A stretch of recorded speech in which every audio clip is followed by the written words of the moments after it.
Hi there, welcome back to Venue Rescue.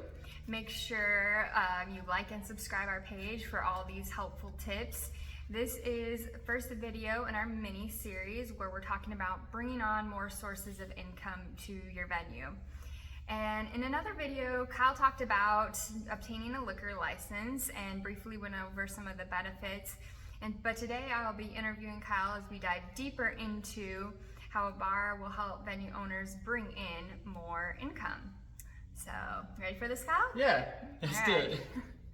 So, can you briefly describe or go over the process of obtaining the liquor license? Yeah, so like Sheena described earlier, I do have another video that's up, and it's about 10-12 minutes, and that goes over the full in-depth process of how we obtained a liquor license.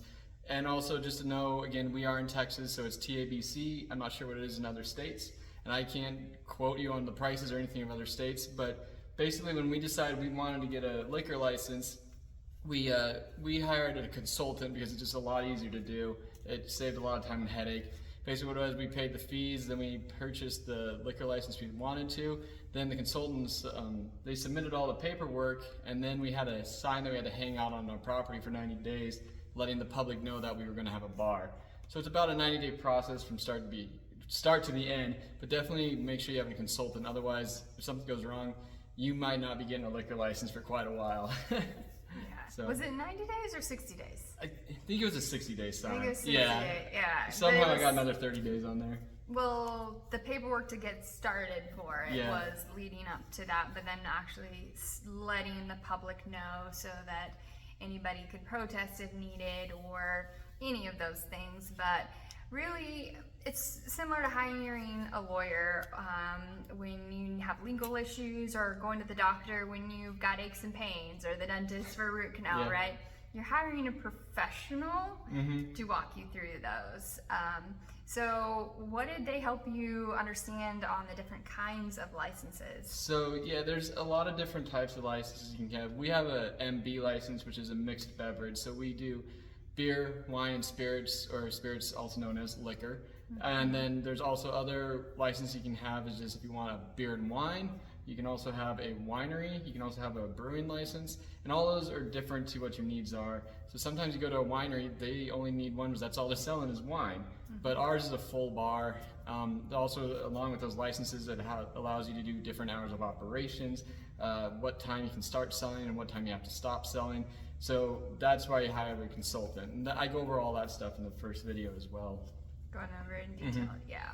Yeah, they were very nice to talk with as far as asking the questions, because so many came up, like the little pockets of dry areas for us too, which I'm sure you went over, but yeah, very helpful. So is it important to have a certain kind of license? I know you touched about the different ones, and like we'd even gone down the path of, did we want to have a winery per se? And you learned some valuable insights on that, but Yeah. you want to go over those pieces? Yeah, so it depends on really what kind of crowd you're going to be serving. If it is, like she said, like if you have a winery, if you're selling your grapes, you have to have a different license. But for us, being a wedding event venue, I thought it was more important. It was cheaper to get the beer and wine license, but the crowd that's getting married, they're not really drinking wine like the older generations were. And with our full-on liquor license, now that we can sell liquor, beer, and wine, it also adds in more variety. It makes our clients a lot happier, and also with that too, we can also do a lot other types of events. So we got that going. Yeah. Well, and being able to appease more people with the liquor and increased revenue. Of course, beer and wine, you can only charge so much. We can charge higher because we have the full bar option, which most of our groups do love. So why did you decide that we should get a liquor license? That was my venture, and we decided that We decided, yeah, all right. in order to have more events and all that, like when we purchased this business, it was just a place to rent. So you could rent it from 9 to midnight, 9 a.m. till midnight, but everyone had to bring in their own liquor, all this.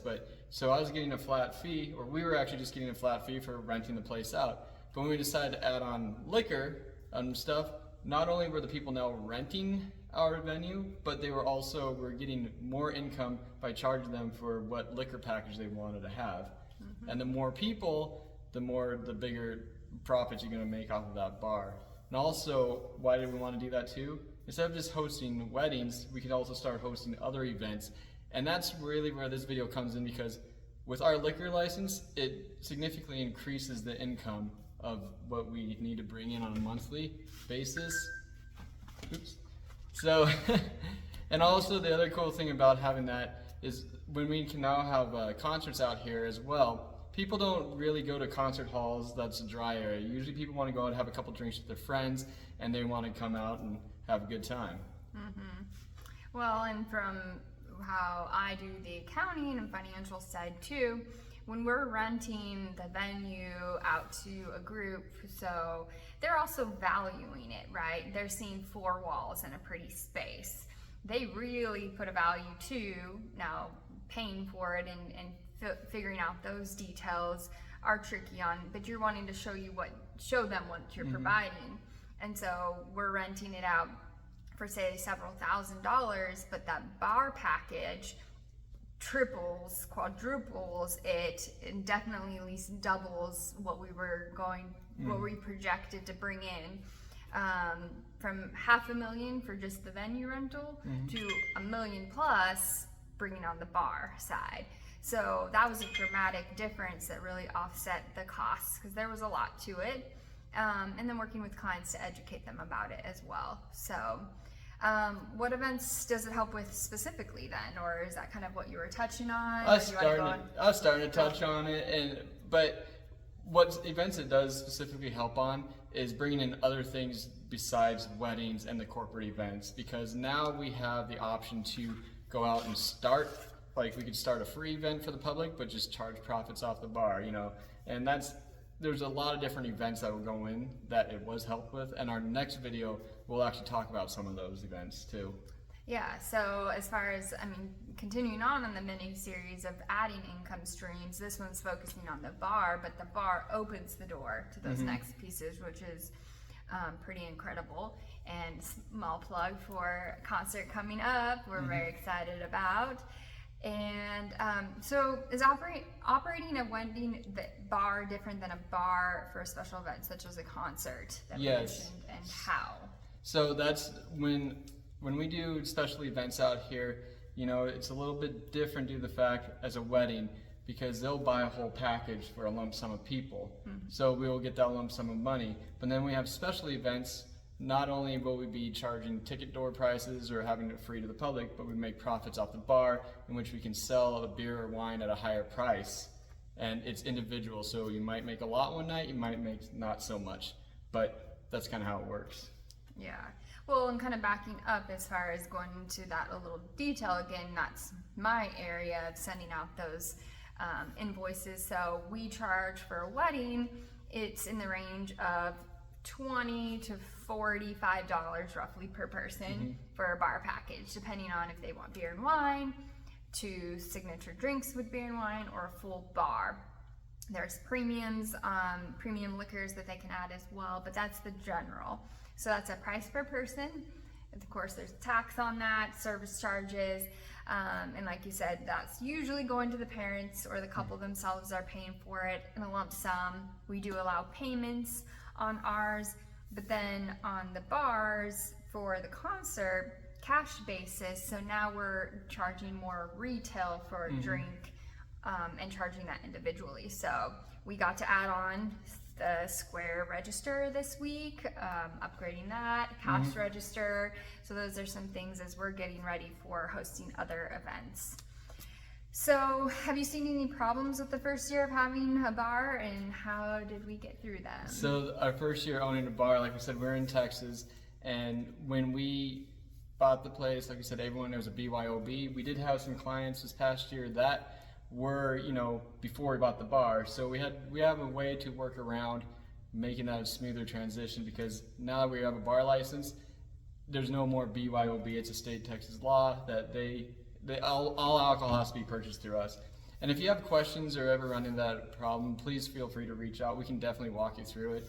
it can be hard, but it's manageable to do it, and there's a right way to do it. We even have a script written up that I was on the phone with about 22 clients explaining to them one day that we have a bar now.